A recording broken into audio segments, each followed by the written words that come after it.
Israel and Hamas, as well as the mediators, haven't really said anything specific in their discussions about a possible ceasefire in Gaza.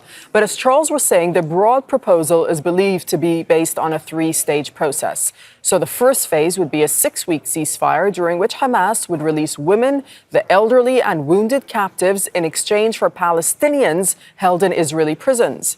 And the second phase would include a permanent end to the hostilities, as well as the release of all remaining Israeli captives.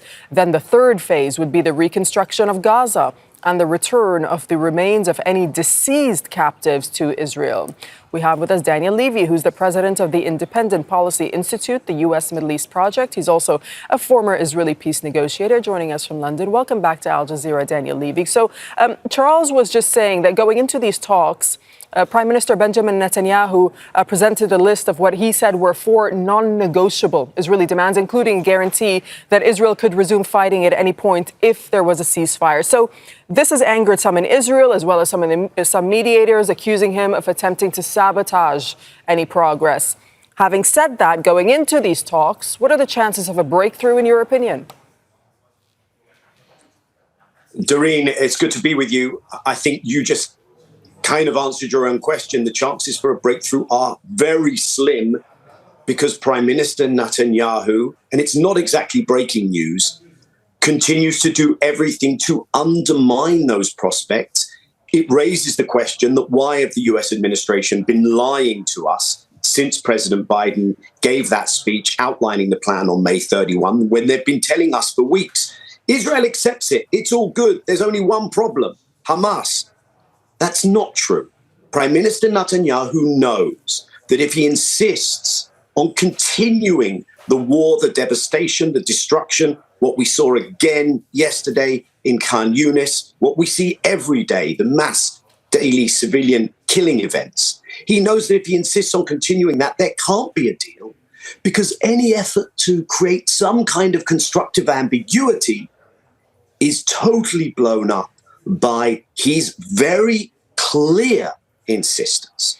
So people have been looking at this and saying, Hamas gave some clarifications on what constitutes plausible guarantees that they would consider enough to go into the deal. People hope that maybe the Israeli parliament going on recess would give Netanyahu some political wiggle room. The Israeli security establishment is more clearly in favor of a deal. They know that their own troops are somewhat exhausted and this is going nowhere.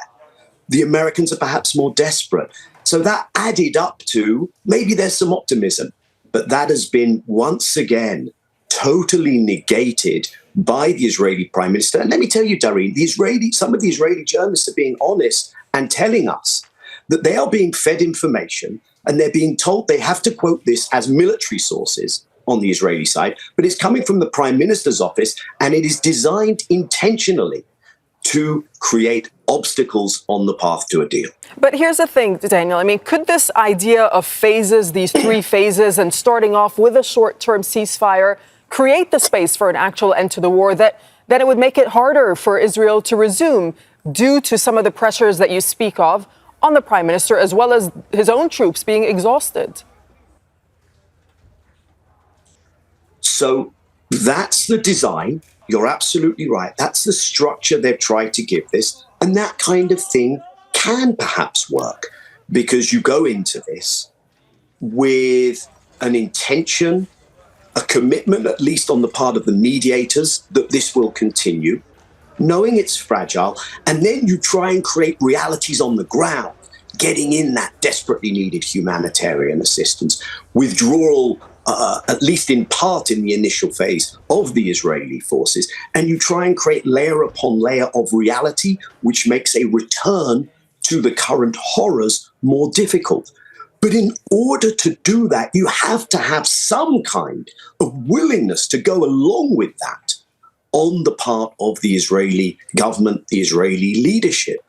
So if Netanyahu were to not commit, but were to keep quiet, or to say things that could perhaps be lent to dual interpretation, but he quite categorically doesn't do that. And therefore, the structure is of plausible phase by phase, with a degree of uncertainty, that structure is undermined by the certainty expressed by the Israeli leader. And then you go back into the question of, okay, how do you change that calculation? Right. And because the US is unwilling to use its leverage, because it still sends all those weapons, it is unwilling to change that calculation. But behind closed doors, when it comes to these negotiations, Daniel, how much pressure do you think the likes of William Burns and Brett McGurk are actually putting on the Israelis at this point? And from what you know, this time around, how much leeway does the Israeli negotiation team have? Because in the past, they weren't given the mandate. Do they have it this time around? From everything we know, Doreen, the answer to that is negative, that the mandate is still very limited.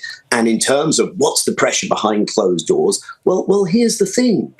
If they're saying one thing behind closed doors, but then Netanyahu is confident that in public, President Biden will simply go back to a narrative that blames the other side, not the Israeli side, and to a reality in which Israel gets enough and virtually everything that it wants from the Americans, and that Netanyahu has been invited by the Republican and the Democrat congressional leadership to address that body at the end of this month. And he knows he can go there and have a lot of fun, in his terms, with that speech. So the quiet, we are telling you this in quiet, we won't say it in public, it doesn't work. It's weakness, and it's all a bit pathetic set against the horrors that we see and the fact that we're now in summer, it's hot, the starvation, the desperation, the ongoing inability to get supplies in, Israel preventing that, what's going on in northern Gaza. When you look at that big picture and you look at what the US